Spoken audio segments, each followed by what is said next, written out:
नमस्कार। आज हामी तादुन वरिष्ठ माध्यमिक विद्यालयका छात्र छात्राहरूलाई, विशेष गरेर कक्षा 12 का विद्यार्थीहरूलाई एउटा परियोजना कार्यको रूपमा नानीहरूलाई साक्षात् साहित्यकारहरूसँग भेटवार्ता गराउने सोच मैले पहिले राखेको थिएँ, तर यो साधारण रूपमा हुन सकेन र यो एकदम भर्चुअल रूपमा भए पनि साहित्यकारहरूलाई जोडेर अनि नानीहरू 5 जना नानीहरूको एउटा समूहले चाहिँ तपाईँलाई केही प्रश्नहरू राख्छन् र त्यो प्रश्नको उत्तरहरू तपाईँ सतह दिँदै जानुहुन्छ र यो भेटवार्ता यसरी सुरु हुन्छ। र त्यो वार्ता सुरु गर्नुभन्दा अघि म त्रिभुवन ढकाल तादुन वरिष्ठ माध्यमिक विद्यालय नेपाली शिक्षक एउटा सानो प्रस्तुतिकरण तपाईँ समक्ष देखाउन चाहन्छु। तपाईँ सरको परिचय र उहाँका कृतिहरूको कुरा तपाईँहरू समक्ष राख्न चाहन्छु विद्यार्थीहरू समक्ष। वरिष्ठ साहित्यकार, समालोचक, गीतकार, कवि रुद्र पौडेलज्यूलाई हामी स्कुलको तर्फबाट, विद्यालयको तर्फबाट फेरि पुनः स्वागत गर्दै उहाँको छोटो परिचय, उहाँको जन्म रङ्गेली दलपचन भन्ने ठाउँमा भएको हो। स्वर्गीय तुलसा देवी पौडेल र गङ्गा प्रसाद पौडेलको घर आँगनमा जन्म लिएका साहित्यकार रुद्र पौडेलले नेपाली साहित्य जगतमा धेरै कृतिहरू दिनुभएको छ। तीमध्ये साहित्यिक योगदानको कुरा गर्दै जाँदा स्थापना पत्रिका सम्पादन गर्नुभयो धेरै कालसम्म। मुनाल पत्रिका पनि उहाँले धेरै कालसम्म सम्पादन गर्दै आउनुभएको थियो। अनि त्यसरी नै उहाँले कथा 2वटा कथा सङ्ग्रह प्रकाशित गर्नुभएको छ। 3वटा गीति एल्बम पनि उहाँको कलमबाट गीतहरू पनि सृजना भएका छन् र गीति एल्बमको रूपमा पनि निस्किएका छन्। अनि बौद्ध धर्म दर्शन विषयमा विभिन्न कृतिहरू उहाँले प्रकाशित गर्नुभएको छ भने नाटक, निबन्ध, खण्डकाव्य आदिमा पनि उहाँको ठुलो योगदान छ। र उहाँको साहित्यिक योगदानको कदर गर्दै उहाँले भानु पुरस्कार प्राप्त गर्नुभयो अथवा उहाँलाई भानु पुरस्कारले विभूषित गरियो। भानुरत्न पुरस्कार प्राप्त गर्नुभयो। शिवकुमार राई स्मृति पुरस्कार पनि उहाँले पाउनु भएको छ। साथसाथै विभिन्न सङ्घ संस्थाहरू अथवा विभिन्न निकायहरूबाट उहाँ सम्मान, अभिनन्दन प्राप्त गर्नुभएको छ। यसरी हाम्रा वरिष्ठ साहित्यकार रुद्र पौडेलज्यूसँग मैले मेरा विद्यार्थीहरूलाई जोड्न पाएर उहाँकै मुखारबिन्दबाट केही नानीहरूले सोधेका प्रश्नहरूको उत्तरहरू आदान प्रदान गर्न पाउँदा खुसी लागेको छ। पुनः एकपल्ट रुद्र पौडेलज्यूलाई म यस भर्चुअल भेटवार्तामा स्वागत जनाउँदै अब यहाँदेखि उताको कार्यक्रम नानीहरू स्वयंले गर्नेछन् र अब अघिल्लो कार्यक्रमको लागि म मनिषालाई यो कार्यक्रम अगाडि बढ्न बिन्ती गर्छु। मनिषा। हामी सरकारी वरिष्ठ माध्यमिक विद्यालयका कक्षा 12 का विद्यार्थीवर्ग हजुरसँग वार्ताको माध्यमद्वारा केही जान्न वा सिक्न खोजिरहेका छौँ। भूल भए नादान छोराछोरी सम्झी क्षमा दिनुहुन्छ भन्ने आशा पनि राख्छौँ। हाम्रो परिचय यस प्रकार छ। नमस्कार, म मनिषा राई। नमस्कार मनिषा। नमस्कार, म राज राई। नमस्कार रानी राजु। नमस्कार, म स्मृति राई। नमस्कार नानी स्मृति। हजुरलाई पहिलो प्रश्न सोध्न गइरहेकी छु। हजुरको पहिलो रचना कुन होला र यो कुन पत्रिका वा पुस्तकमा छापियो? नानी, हामी अलिक निकै वर्ष छिप्पिएर आएका छौँ, त्यसले गर्दा पहिला कुन चाहिँ त्यति याद छैन, तर पनि मलाई लाग्छ एउटा के निबन्ध जस्तो कञ्चनजङ्घामा सन् 1964-65 तिर छापिएको हुनुपर्छ। यो नै मेरो पहिलो प्रकाशित कृति भन्नु पर्यो। त्यसपछिबाट अरू कृतिहरू निस्किँदै गए।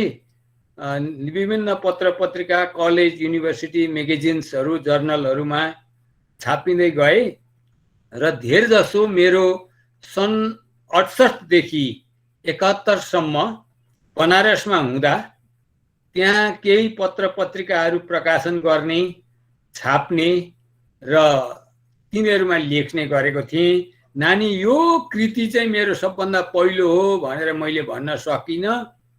तिमीले यस कुरालाई पछि मेरो कसैले खोजी गरेर निकालेछ भने पढ्न पाउनेछौ। मलाई लाग्छ मेरो पहिलो छापिएको चाहिँ कञ्चनजङ्घामा हो। सर, उक्त रचना छापिँदा हजुरलाई कस्तो अनुभव भयो, जान्न सक्छौ? नानी, अहिले जस्तो विभिन्न चिज छापिएर बजारमा आउँदैन थिए त्यस समयमा। अनि हाम्रो समाज पनि छापिएको कुरालाई ज्यादै प्रामाणिक मान्थे। यो छापिएको छ भन्थे। त्यसको उदाहरणका निम्ति म के भन्न नानीहरूलाई भन्न चाहन्छु भने, सिक्किममा त्यति बेला स्टेट कङ्ग्रेस, नेसनल पार्टी के जाति भन्नेहरू थिए, पार्टीहरू थिए। तिनीहरूले उनीहरूका पम्पलेट छापेर गाउँ गाउँमा छर्थे, पठाउँथे र मानिसहरू चाहिँ त्यही कुरामा भर पर्थे। यो छापिएको कुरा हो भनेर छापिएको कुरालाई प्रामाणिकता मान्थे। र मेरो पनि त्यसरी छापिएर आउँदा मलाई राम्रो चिताउने जसले कञ्चनजङ्घा पढ्ने गर्थ्यो त्यस बेलामा, मेरो त घरमा कञ्चनजङ्घा जाने गर्थ्यो किनभने मेरो पिताजी त्यसको रेगुलर पाठक हुनुहुन्थ्यो र गाउँकाहरू पनि आएर घरमा प्राय एउटा स्कुल जस्तो चल्थ्यो बाबाको, र ती गाउँका मान्छेहरू पनि आएर पढ्ने गर्थे। र त्यो छापिएपछि चाहिँ मलाई तँ लेखक भइस् भनेर धेरैजनाले मलाई डोनाल्दामा ढाप मारेका थिए। मैले बुझिनँ म लेखक हुँ या के हुँ। त्यो एउटा चिज थियो, छापियो, म खुसी भएँ। साहित्य सृजना प्रति हजुर कसरी अनि कहिले प्रेरित हुनुभयो, कृपया बताइदिनुहोस् न। मलाई लेख्न पढ्नका निम्ति मेरो पिताजीबाट नै प्रेरणा मिलेको हो। उहाँ स्वयं एक लेखक पनि हुनुहुन्थ्यो, तर दुर्भाग्यले उहाँ म 14 वर्षको हुँदै सन् 64 सालमा खस्नुभयो। र त्यसपछिबाट उहाँले लेखेका धेरै कृतिहरू थिए, छापौँला भनेर सोचेका थियौँ। तर सिरुको घर हाम्रो बस्तीमा माथिल्लो तलामा बाकसमा हालेर राखेका ती कृतिहरू पछि केही वर्षपछि हेर्दाखेरि चाहिँ त्यो काठको बाकसमा माथिबाट छानाबाट पानी चुहेर बाकस भरि भएछ। उहाँका कृतिहरू त्यति बेला यो डट पेन थिएन, लेखेका कृतिहरू थिए, जम्मै पोतिएछन् र हामीले निकाल्न सकेनौँ। र मलाई जे जति अध्ययनका निम्ति प्रेरणा मिल्यो, आशीर्वाद मिल्यो, मेरो पिताजीबाटै मिलेको हो। उहाँले नै मलाई प्रेरणा दिनुभएको, पढ्नुपर्छ, लेख्नुपर्छ। पढ्ने लेख्ने मान्छे मात्रै समाजका लागि एउटा असल मान्छे हुन्छ भनेर भन्नुहुन्थ्यो। मैले धेरै पढ्न सकिनँ, तर पनि आशीर्वाद भने मेरो पिताजीकै हो। नमस्कार, म लन्दकको क्लब्चा।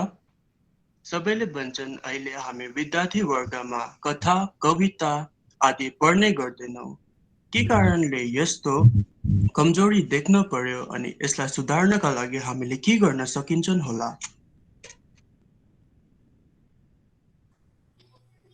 नानी, तिमीले राम्रो प्रश्न गर्यौ। वर्तमानमा के भयो भनेदेखि हाम्रो सामाजिक परिवेश बदलिएर गयो।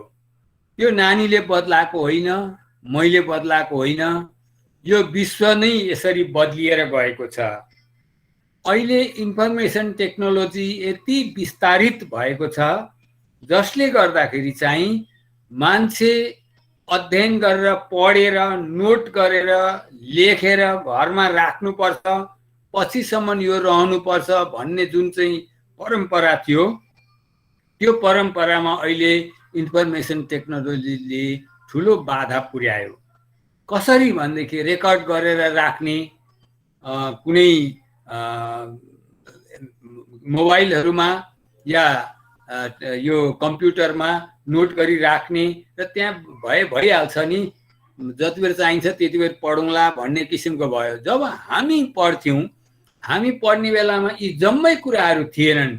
कतिसम्म थिएन भने नानी, टेलिफोन पनि थिएन, पत्राचार गर्नु पर्थ्यो। हामीलाई स्कुलमा चिठी लेख्न सिकाइन्थ्यो। स्वस्ति श्रीबाट सुरु गर्नु बाबुआमालाई लेख्दाखेरि, अरूलाई लेख्दा यस्तो भनेर निवेदनहरू लेख्नहरू सिकाइन्थ्यो। आज चिठी लेख्ने परम्परा हरायो। त्यो चाहिँ मोबाइलमा बात मारेर भइहाल्छ, चिठी पुग्नु पर्दैन। र वर्तमानका नानीहरूमा, तपाईहरूको युगमा के भयो भनेदेखि सर्ट ट्याब्लेट मेथड। हामी चाहिँ पुरानो समयमा रुखको जरा नै कोट्याएर त्यसको जरालाई धोइधाइ पारेर कुटेर त्यसको रस निकालेर दबाई खाने परम्पराका मान्छे हौँ भने अहिले तपाईहरू चाहिँ त्यो तयार पारिएको ट्याब्लेट बजारमा गएर किनेर ल्याएर स्वट्ट खाने र जाति हुने यो परम्परामा तपाईँ पुग्नुभयो। अब अर्कोतिर नानी आफूले टेकेको धरती पनि हेर्नुपर्छ। हामी धेरै चलाउन जान्ने भयौँ। हामी गाडी चलाउँछौँ, कम्प्युटर चलाउँछौँ, मोबाइल गोजीमा हालेर हिँड्छौँ, अनि अरू यन्त्र तन्त्रहरू पनि सबै थोक हामी चलाउन जान्दछौँ। खुसी भयौँ, धनी भयौँ, राम्रो भयौँ। तर नानी हामीले हाम्रो हातबाट चाहिँ एउटा मस्तिष्कको सिन्का पनि बनाउन सकेका छैनौँ। सबभन्दा साधारण चिज हो मस्तिष्कको सिन्का बनाउनु। त्यो पनि बनाउन चाहिँ हामीले सकेका छैनौँ। अर्काले बनाइदिएको चिजमा हामी गर्व गर्छौँ। अर्काले बनाइदिएको चिजमा हामी लु यो त मेरामा छ भनेर धक्को पिट्छौँ। तर त्यसमा सबभन्दा सामान्य कुरा यही कम्प्युटरमा सानो केही बाधा आइलाग्यो भनेदेखि हामी बनाउन जान्दैनौँ। एकातिर हामी त्यतातिर छौँ, त्यो अवस्थामा छौँ, अर्कोतिर अन्तर्राष्ट्रिय जगतको कुरा गर्छौँ। हामी America, German, France, Australia, China इत्यादिका कुरा गर्छौँ। हाम्रो छिमेकीको कुरा गर्दैनौँ, किनभने हाम्रो छिमेकी चीन जस्तो प्रगतिशील, अमेरिका जस्तो प्रगतिशील होइन। त्यसले गर्दा हामी छिमेकीको पर्वाह गर्दैनौँ। यो कुरा चाहिँ के हो भनेदेखि आफ्नो धरती छोडेको मान्छे हामी नै हौँ। हाम्रो औकात छोडेका मान्छे हामी नै हौँ। र अब कुरा के आउँछ भने पहिला कुरा हामीले पढेर लेखेर चाहिँ एउटा सिद्ध व्यक्ति हुनुपर्छ। हामी कुनै कुरामा पर्फेक्ट छैनौँ। अध्ययनशीलता हामीमा हराएर जानु हुँदैन। हामी अध्ययनशील बन्नुपर्छ। हामीले धेरै कुरा पढ्नु छ। हाम्रो क्षेत्र साहित्य मात्रै होइन, सङ्गीत मात्रै होइन, कला विज्ञान मात्रै होइन, धेरै धेरै क्षेत्रहरू हामीले पढ्न बाँकी छ। अनि पढ्दाखेरि जम्मै कुरा त्यसको फेरि टुप्पोसम्म जान्ने गरी पढ्नुपर्छ। नानी तिम्रो दोष होइन, म तिमीलाई दोष लगाउँदिनँ। जम्मै किन पढ्दैनन् तिमीले बडा प्रश्न गर्यौ। किन पढ्दैनन् भने मान्छे अहिले चाहिँ वर्तमानको मान्छे कस्तो भएको छ भने भुइँ फुट्टा भन्छन्, जसको बीज केही पनि हुँदैन। अनि जुन चाहिँ त्यो नानीले देखेको होला बस्तीतिर कति घुमेका छौ, सिमालीको बोटमा माथिबाट हरियो एउटा झार, एउटा लहरा गएको हुन्छ, त्यसको जरा हुँदैन। त्यो सिमालीको बोटमा त्यसै फैलिन्छ। अनि सिमालीको बोट मरेका दिन त्यो मर्छ। हामी अर्किड जस्ता भएका छौँ। माथि ठुलो पानी साथको रुखको माथि पुगेर फुल्छ र अनि उसले अर्किडले फुटानी गर्छ, म यति माथि चढेर फुलेको छु। तलको इलामेलाई उसले खिसी गर्छ, त त्यति तल बसेर त फुलेको कसले देख्छ र, म त यहाँ माथि छु, सबले देख्छ। तर त्यो साँझको रुख लडेको दिन त्यस अर्किडको गतिविधि के हुन्छ तिमी आफै अन्दाज गर। तर इलामे तल फेदैमा फुले पनि ऊ फेरि पनि फुलिरहन सक्छ, बसिरहन सक्छ। अब यसबाट तिमीले के बुझ्यौ नानी? तिम्रो बुझ्ने अवस्था छ। तिम्रो हातमा त बहुत ठुलो कुरा जिम्मेवारी आउँदैछ। भोलिको सायद तिमी वैज्ञानिक हौ, भोलिको तिमी सायद प्रशासक हौ, सायद तिमी भोलि एडमिनिस्ट्रेटर भएर कतै बस्नु पर्नेछ, तिम्रो जिम्मेवारी आउँछ। अनि हुन सक्छ भोलिको दिन तिमी चिफ मिनिस्टर पनि होला। किन चिफ मिनिस्टरमा सीमित राख्नु र? तिमी यो भारत जस्तो ठुलो देशको प्रधानमन्त्री हुने पोटेन्सियालिटी पनि तिम्रोमा छ। तर आजै तिमीले योग्य भएर हिँडेनौ भने तिमी त्यहाँ पुग्दाखेरि त्यो खाजा नबोकिकन हिँडेको यात्री जस्तो उहाँ पुग्ने बेलामा तिमी भोकाउँछौ। त्यसले गर्दाखेरि हामीले चाहिँ अध्ययन गर्नुपर्छ, पढ्नुपर्छ र मात्रै हामी सक्षम हुन सक्छौँ। यो नानीहरूको कमजोरीलाई तिमीले त सम्झेछौ, खुसी लाग्यो, किन पढ्दैनन् जम्मै भनेर भन्यौ। त्यो चाहिँ परिवेशले गर्दा हो। तर हामी चाहिँ अमेरिकन जस्ता होइनौँ, हामी यी दिल्लीका जस्ता पनि होइनौँ, हामी त्यही कलकत्ताका जस्ता पनि होइनौँ। हामी चाहिँ धेरै पछाडि छौँ। त्यसले गर्दा हामीले डिटेलमा पढेर सक्षम बन्नुपर्छ, ज्ञानी बन्नुपर्छ। यो तिमीले पनि याद गरिराख अनि अरूलाई पनि भन। यो कुरा चाहिँ डिटेलमा पढ्नुपर्छ। किन पढ्दैनन् त्यसको कुरा मैले तिमीलाई भने, सायद तिमीले चित्त बुझायौ। नभएदेखि फेरि पनि कुरा गरौँला। अहिले अर्को प्रश्नपट्टि जाउँ त। हाम्रो नेपाली साहित्यमा बाल साहित्यहरू त छ, तर आकर्षक नेपाली बाल साहित्य अथवा समय अनुरूप बाल साहित्य नभएर हाम्रो नेपाली भाषाप्रति रुचि हराएको होइन? यसबारे तपाईँ के भन्नुहुन्छ?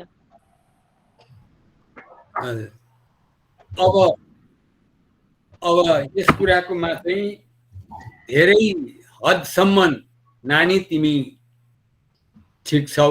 तिम्रो अध्ययन, तिमी त +2 को स्टुडेन्ट मात्रै हौ। त्यसले गर्दा तिमीले डिटेल जम्मै कुरा जान्दछौ भनेर म आशा पनि राख्दिनँ, किनभने बेला छ तिम्रो सिक्ने। तर जुन कुरा तिमीले भन्यौ त्यसमा एउटा सानो म तिमीलाई उदाहरण दिउँ। यो हाम्रा नानीहरू स्कुल जाने बित्तिकै यो अङ्ग्रेजी स्कुलहरूमा black sheep have you any wool भनेर त्यो के अरे राइम्स गाएको तिमीले सुन्यौ। त्यो राइम्स भित्र के छ? केही पनि छैन।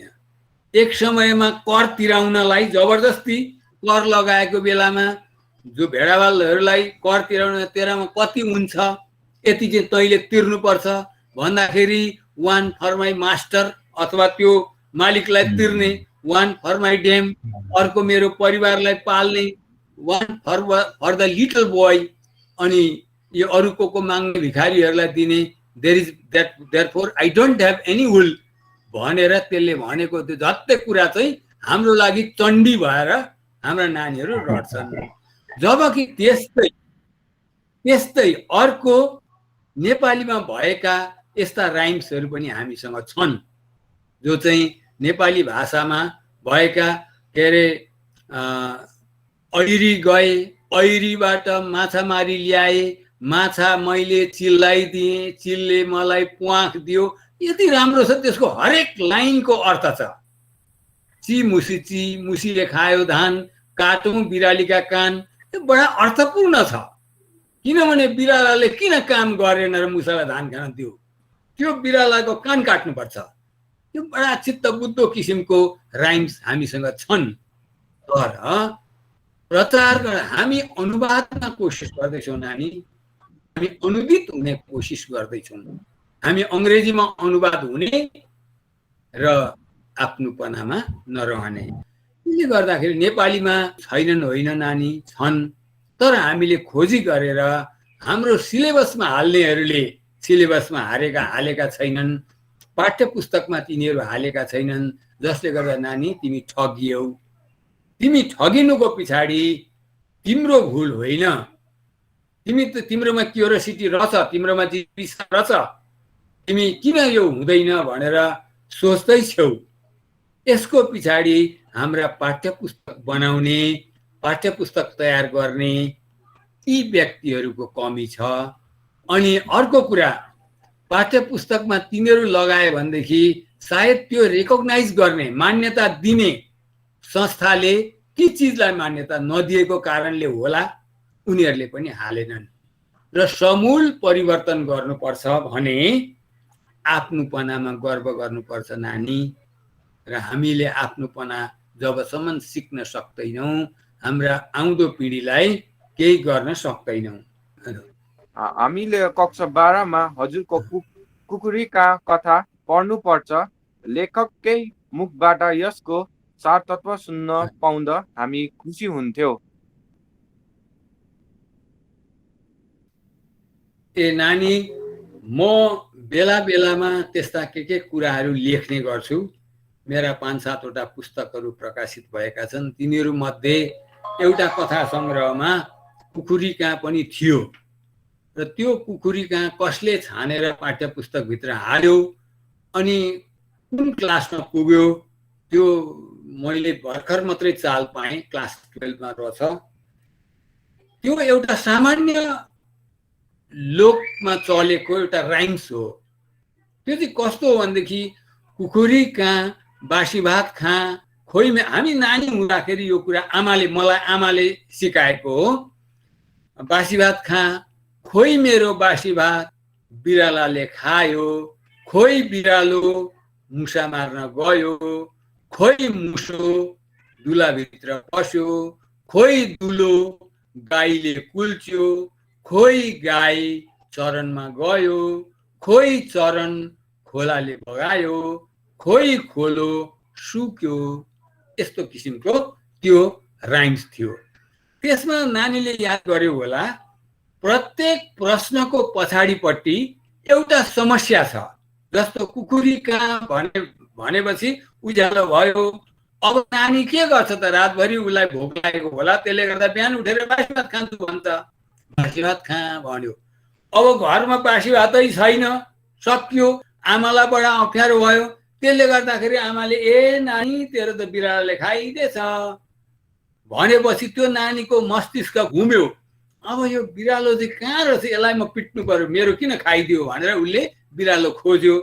अब बिरालो थिएन, किनभने आमाले त्यो अभाव, आमाले ढाँटेको होइन तर अभावसँग कसरी बाँच्नु, कसरी झेल्नु पर्ने, नानीलाई कसरी चित्त बुझाउनु पर्ने सकारात्मक सोच गरेर उनले बिरालोले खायो, बिरालोले मैले खाइनँ भन्दैन नि त। बिरालो त्यहाँ छ भने पनि ऊ बोल्दैन, छेउमै बसिरहेको भए पनि बिरालो चुप लागेर बस्छ, यसले खाएछ भन्दा नि भयो।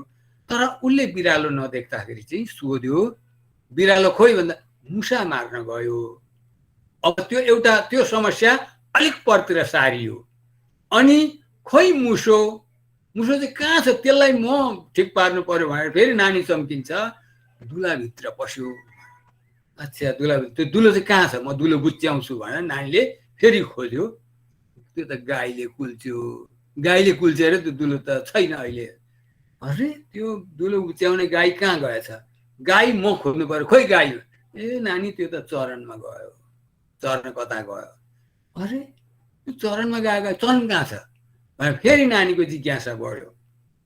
त्यो खोलाले बगायो। हैरान भई आमा।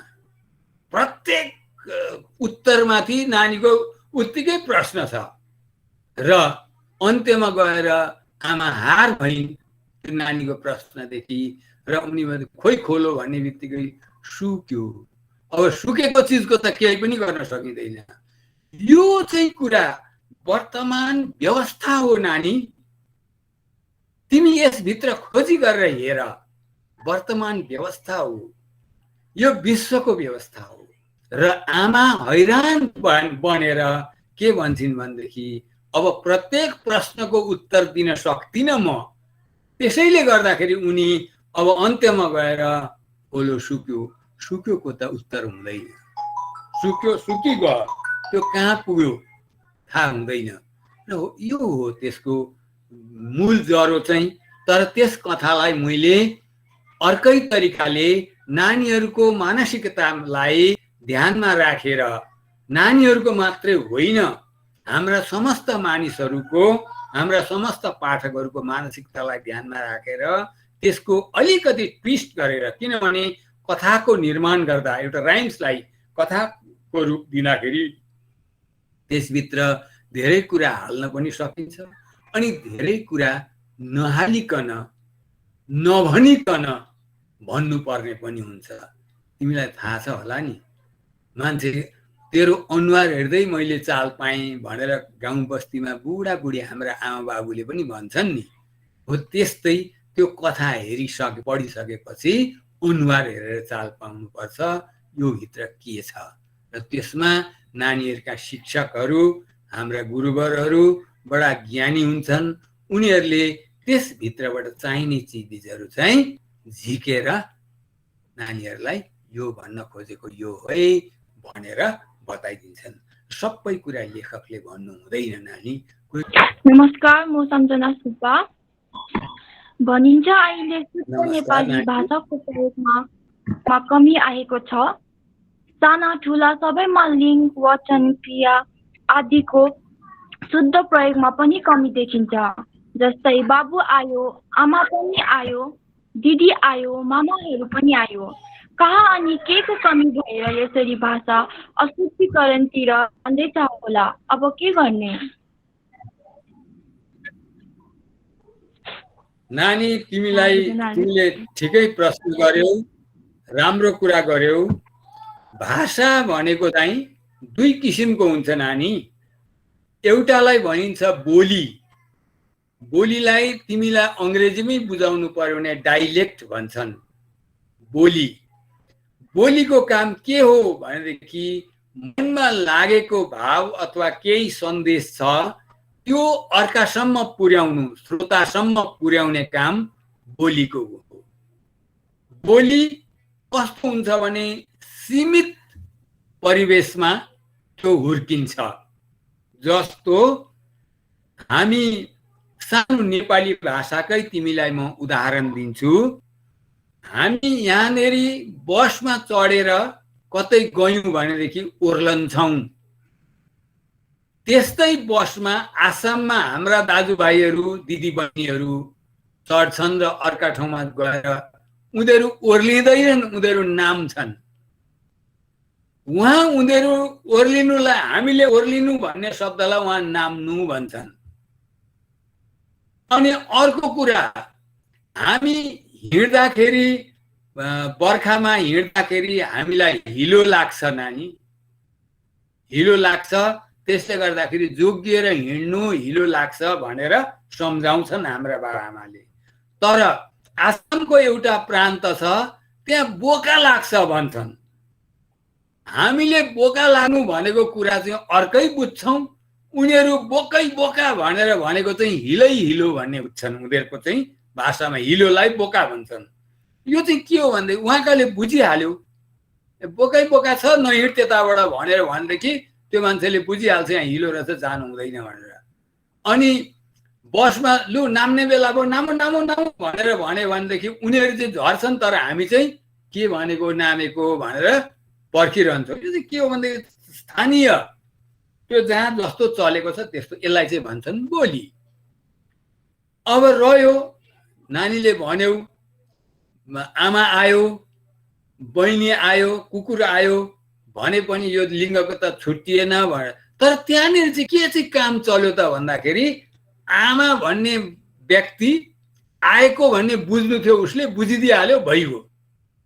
कुकुर भन्ने प्राणी आउनु थियो, त्यो भनिदियो कुकुर आयो आयो भनेर भनेपछि ए आएछ भनेर भर परिहाल्यो। त्यो डाइलेक्टको त्यहीँसम्म मात्रै काम हो।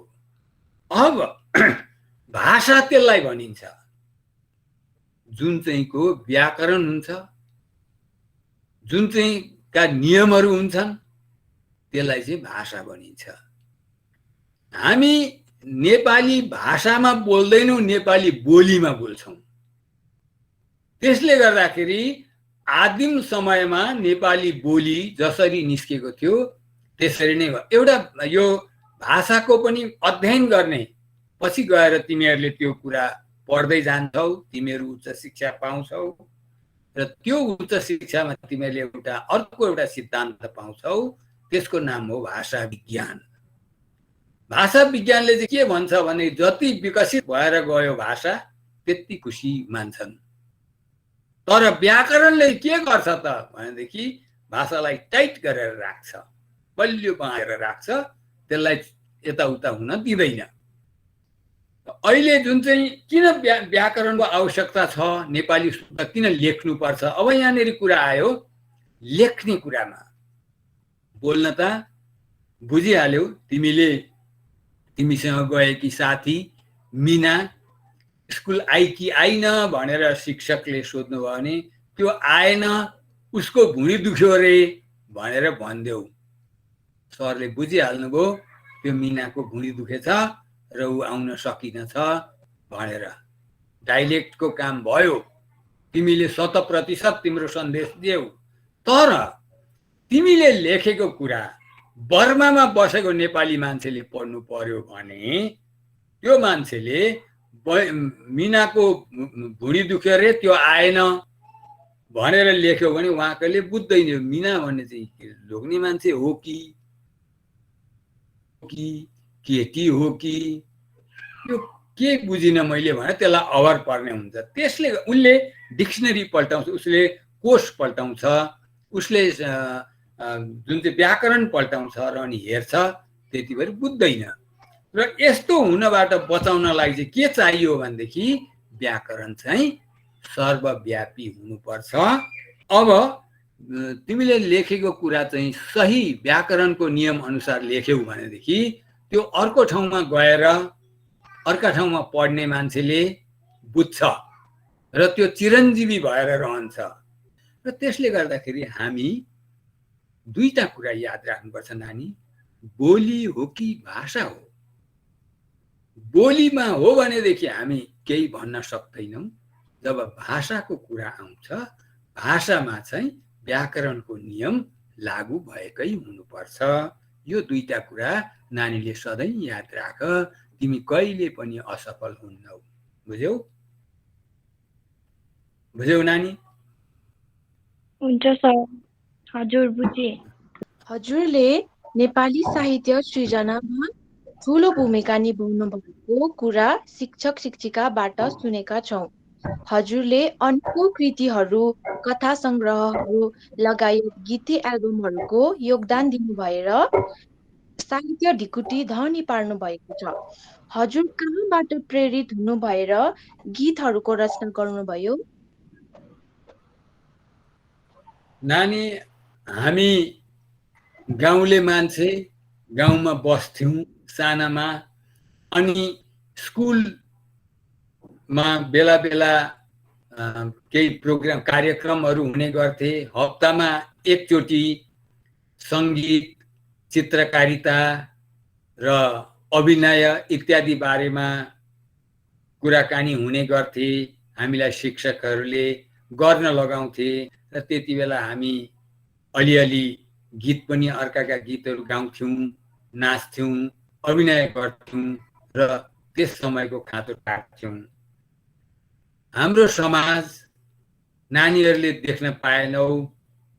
हामीले जुन समाजमा भोग्यौँ, जुन समाजमा हामी बस्यौँ, त्यति बेला प्रत्येक गाउँका प्रत्येक घरहरूमा पालैसँगले पूजा हुने गर्थ्यो। सत्यनारायणको पूजा भन्थे, सबै जातकाले पूजा गर्थे र त्यहाँ कीर्तन गर्ने चलन थियो र पूजा सकेर रातभरि भजन कीर्तन गायन गरेर बस्थे।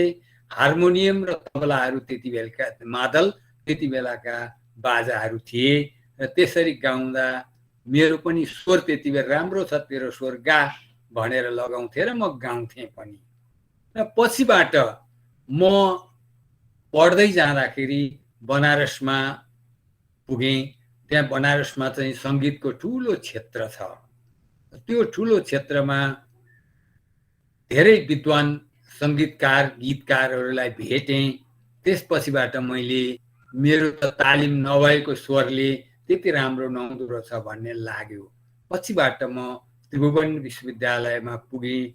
त्यहाँ पुगेपछि मैले सौभाग्यले, नानी तपाईँहरूको शुभकामनाले होला, नारायण गोपाल जस्ता प्रसिद्ध गीतकारसँग पनि सङ्गत गर्ने अवसर पाएँ र एक दुईवटा गीत त्यसै बनाएर राखेको थिएँ। उहाँले भन्नु, रुद्र भाइ गीत लेखा हौ, तिमी राम्रो लेख्दा रहेछौ, गीत लेखा, लु म गाउँछु भनेर भन्नुभयो। मैले दुई चारवटा लेखेँ। तर म यता आएपछि मेरो घरेलु बाध्यताले गर्दाखेरि नोकरी गर्नु मलाई जरुरी थियो। म यतै बसेँ र पछिबाट गएर मलाई गीत लेख्ने जरुरी चाहिँ कहाँ पर्यो भनेदेखि, नानी एउटा किस्सा पनि भनिहाल्छु तिमीलाई। मैले मेरो त्यो एउटा पुस्तकमा स्मृतिका मूर्छनाहरूमा यो लेखेको छु। तिमीले कुनै दिन त्यो किताब पायौ भने पढ, त्यसमा के लेखेको छ भने एकचोटि म यहाँ सिक्किम गभर्मेन्ट कलेज नामनाङमा थियो, त्यहाँ पढाउँदै थिएँ। पढाउँदै गर्दा मेरो प्रिन्सिपल चाहिँ डाक्टर एके सिन्हा हुनुहुन्थ्यो। उहाँ चाहिँ केमिस्ट्रीको विद्यार्थी, म साहित्यको विद्यार्थी, उहाँ केमिस्ट्रीको विद्यार्थी। र त्यति बेला सिक्किममा थोरैले मात्रै एमए पास गरेका हुन्थे। म त एमए पास गरेर पनि नोकरी गर्न थालेको भनेपछि मनमा सायद घमण्ड पनि थियो कि। एक दिन उहाँले के भन्नुभयो भनेदेखि have you red about Devkota भनेर भन्नुभयो। अन्त यस आई नो देवकोटा भनेर एकदम ठुलो भएर कुरा, I have read so many books of Devkota भने। अनि त्यहाँ then one stage we have to stage one drama from him भन्यो। कुन चाहिँ होला भनेर, कुन चाहिँ हो भनेर भनेको मेन्दु भने। मेन्दु त खण्डकाव्य हो भन्ने मैले सुनेको, पढेको थिइनँ। र त्यो अभिनय गर्नुपर्छ भनेर भन्नुभयो। मैले अघि नै हाँक पिटिहालेँ, देवकोटाको सबै पढ्या छ भनेर। अनि यतापट्टि उनले मलाई अप्ठ्यारो पारेर, त्यति बेला मलाई साह्रो पर्यो र गीत लेख्नु पर्यो। मैले त्यति बेला गीत लेखेँ। शान्ति दिदी, शान्ति ठटाल त्यति बेला भर्खर सेन्ट्रल स्कुलमा टिचर भएर आउनु भएको थियो। उहाँलाई सङ्गीत भरिदिने आग्रह गरेर हामीले सिक्किम गभर्मेन्ट कलेजमा मेन्दु डान्स ड्रामा गऱ्यौँ। त्यो गर्दाखेरि मैले लेखेका गीतहरू एक सिटिङमै लेखेका नानी, ती एकै सिटिङमा लेखेका गीतहरूले त्यो डान्स ड्रामाका जम्मै गीतहरू पुगे र कुनै पनि करेक्सन गर्नु परेन। र शान्ति दिदीले मलाई भन्नुभयो, सर जहिले पनि गीतको जरुरत पर्छ, म तपाईँलाई रिक्वेस्ट गर्छु, तपाईँले लेखिदिनु पर्यो। र हामीले लेखिरह्यौँ, मैले लेखिरहेँ। दिदीले मलाई जहिले पनि जरुरत पर्छ, तर कस्तो भनेदेखि बहिनी नानी म बडा अभर पर्थेँ। म कलेज पढाउँदै हुन्थेँ, उहाँले कल्चर डिपार्टमेन्टबाट फोन गर्नुहुन्थ्यो, तपाईँ एकछिन कम्युनिटी हल आइदिनु पर्यो भनेर। म त्यहाँ जान्थेँ, लु यस्तो विषयमा एउटा गीत लेख्नु छ, लु लेखिहाल्नुहोस् त भनेर भन्नुहुन्थ्यो। त्यति बेरै मैले लेख्नु पर्थ्यो। यो ममाथि ठुलो अन्याय पनि हुने गर्थ्यो। तर ती दिदी यस्तै प्रतिभाशाली दिदी हुन्। मैले जस्तो लेखे पनि त्यसलाई ट्युनिङ गर्न त्यहीँ बसेर त्यति नै बेला उनी ट्युनिङ गर्थिन्। र त्यो ट्युनिङ गरेको गाउने विमला प्रधान र उत्तम प्रधान दुईजना थिए, बजाउँथे पनि उत्तमले। अनि यिनीहरू यस्तो प्रकारले टिपेर गाउँथे, त्यो ज्यादै राम्रो हुन्थ्यो। र गुरुजी सूर्यवीर तुलाधर त्यति बेला त्यहाँ गीत डान्स सिकाउने काम गर्थे। उनले नृत्य एकदम कम्पोज गरिहाल्थे। यसरी हाम्रा गीतहरू नृत्यसम्म पुगेर हुने गर्थे। र मलाई त्यहीँबाट प्रेरणा भनौँ, यसलाई त प्रेरणा पनि नभनेर जबरजस्ती त्यहीँ भन्नुपर्छ नानी, जबरजस्ती म गीतकार बन्न पुगेँ। लगभग 200 गीतहरू मैले लेखेको छु र 3-4वटा मेरा आफ्नै मात्रै गीतहरूका एल्बम पनि छन्। र मेरा गीतहरू अरूतिर लगेर एल्बममा लगाएको, सिनेमामा पनि लगाएका मेरा गीतहरू छन् थिए। एउटा दुईटा कुरामा मलाई कहाँ खुसी लाग्छ नानी गीतको भनेदेखि, जब 15 अगस्त 26 जनवरीमा नानीहरू जस्ता विद्यार्थीहरूले तल पाल्जर स्टेडियममा अथवा माथिका हलमा वन्दे भारतम अनि देशको माटोले भन्छ भन्ने गीत गाउँछन्, त्यति बेला मलाई खुसी लाग्छ। यो गीत मैले बनाएको हो, यसलाई ट्युनिङ शान्ति दिदीले गर्नुभएको थियो र यो यस्तो परिस्थितिमा जन्मेको गीत हो र यी नानीहरूले अहिले गाइदिँदैछन् भनेर खुसी लाग्छ।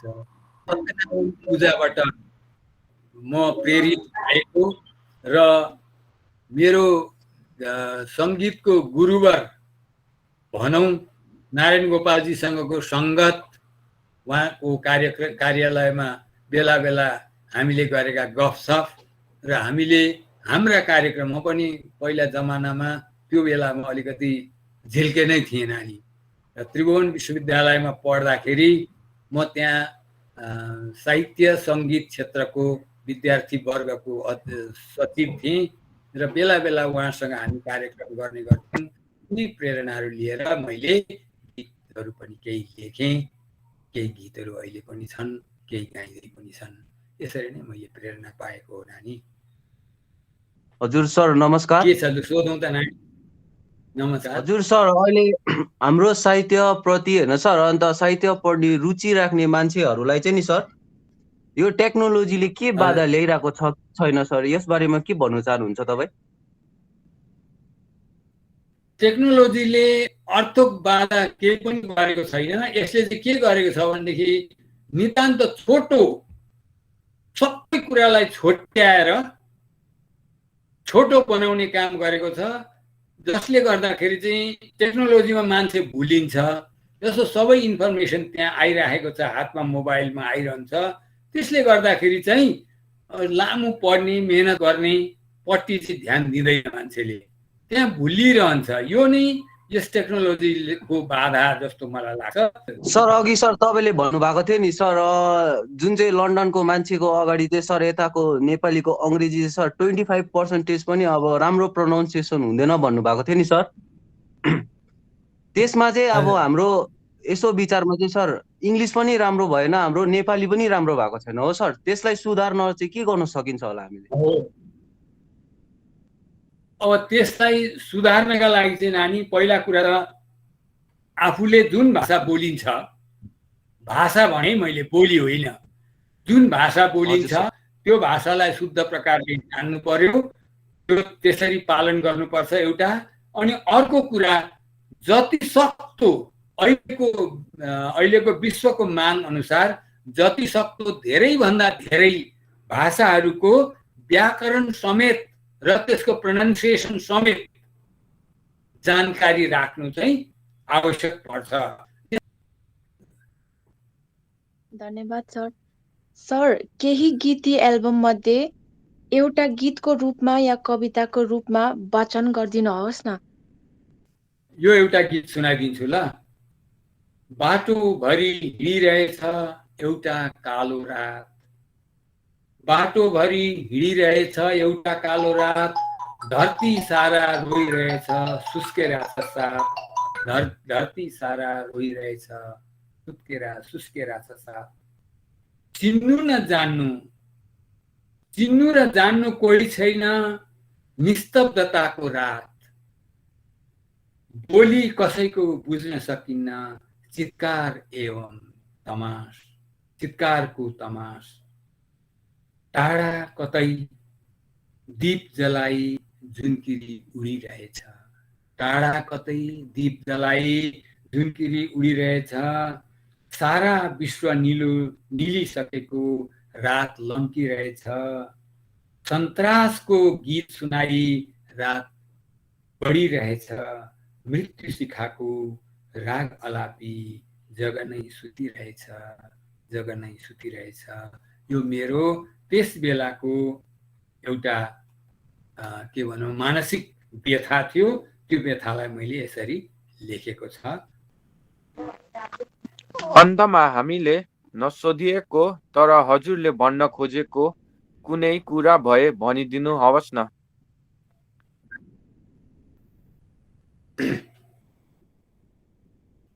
अब नानी यो एउटा देवकोटाले भनेको छ, गाएका गीतहरू भन्दा नगाएका गीतहरू धेरै मिठा हुन्छन् भनेर लेखेको छ एक ठाउँमा।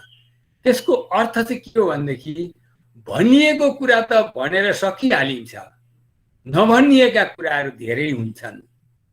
नानीहरू अगाडि बढ्दैछौ, शिक्षाको कुरा गर्दैछौ, अनि आज तिमीहरूको पढ्ने बेलामा यो विशाल एउटा महामारीको चपेटमा पनि आएका छौ।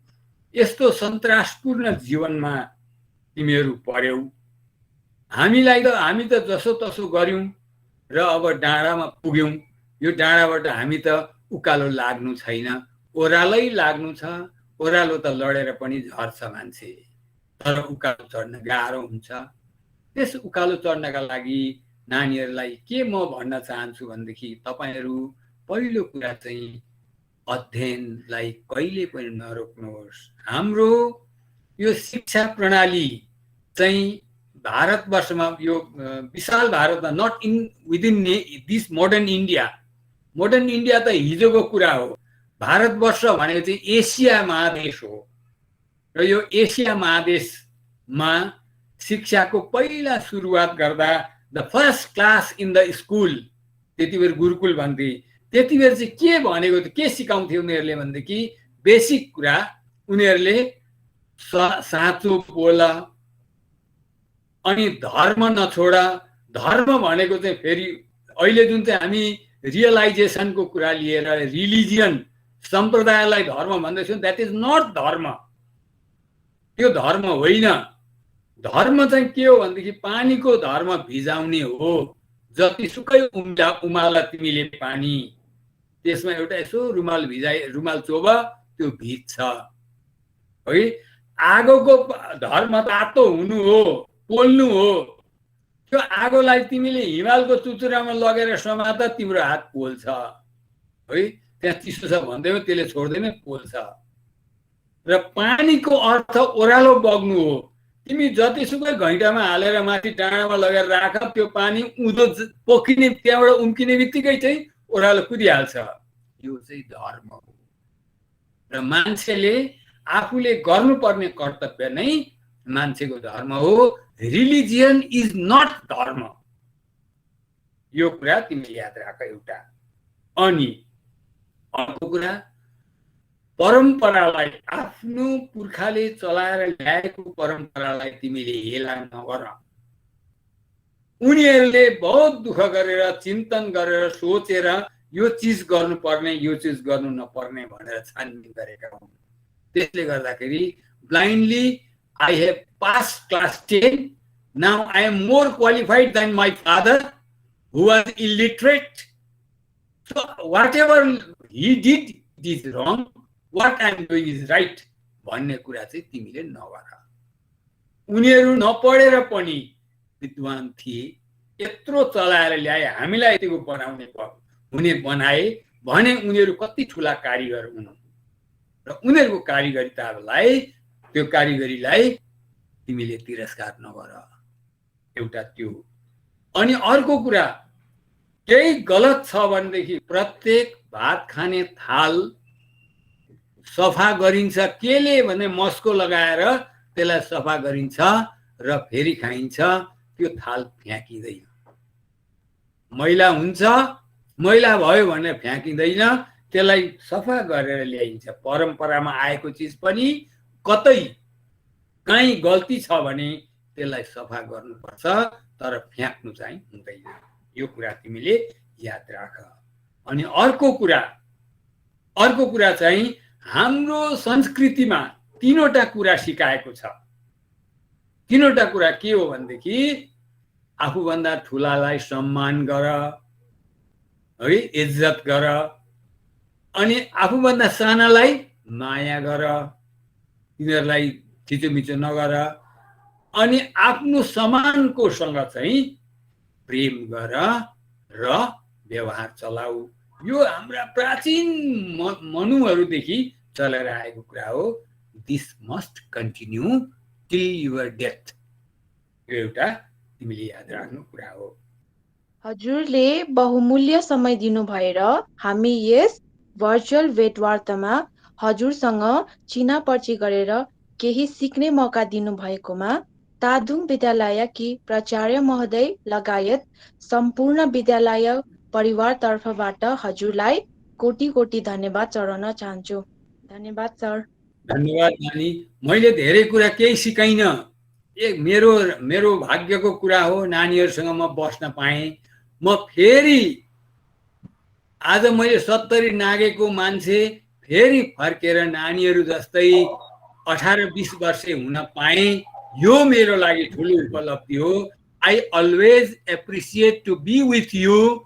स्टुडेन्टहरूसँग मेरो एउटा सपना छ नानी, मेरो अन्तिम समय आउँछ, प्रकृतिको नियम हो, त्यति बेला मेरो छेउमा डाक्टर होइन, मेरो अरू मान्छे होइन, म विद्यार्थीहरूको बिचमा हुँ र म केही भन्दै गरौँ, विद्यार्थीहरू नोट गर्दै गरून्, त्यति बेरै म अन्तिम निद्रा निदाउँ भन्ने मेरो कामना छ। त्यसले गर्दा नानीहरूसँग म हुन पाउँदा ज्यादै खुसी हुन्छु।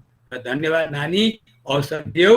यो अवसरको निम्ति तिम्रो विभागको शिक्षकलाई र तिमीलाई, तिमीहरू सबैलाई मेरो शुभाशीर्वाद शुभकामना। ल नानी नमस्कार। नानीहरूको तर्फबाट त हजुरलाई धेरै धेरै धन्यवाद दिने र अब आउने दिनमा फेरि हामी समय अनुकूल भएको बेलामा भेटवार्ता भएर नानीहरूसँग भेटघाट गराउने मलाई इच्छा पनि छ। त तपाईँले समय दिएर नानीहरूसँग भेट गर्नुभयो, नानीहरू कुनै साक्षात्कार भएर नानीहरूले कमसेकम रुद्र पौडेल को हुनुहुँदो रहेछ भन्ने कुरा यहाँ कमसेकम पनि नानी 35 जना नानी जोडिएका थिए। अहिले अब अलिकति घटी बढी हुँदैछ र यी नानीहरूले जान्न सके रुद्र पौडेल एकजना वरिष्ठ साहित्यकार। पोखरी कहाँ त हामीले पढायौँ तर पोखरी कहाँका लेखक कल्पना गर्न सक्दैन थिए उनीहरूले। फोटोको भरमा सबै कल्पना हुँदैन। तपाईँले आफ्नो विचार मन्तव्य राखेर नानीहरूले तपाईँलाई भित्री प्रकारले चिन्न सके। तपाईँलाई धेरै धेरै धन्यवाद।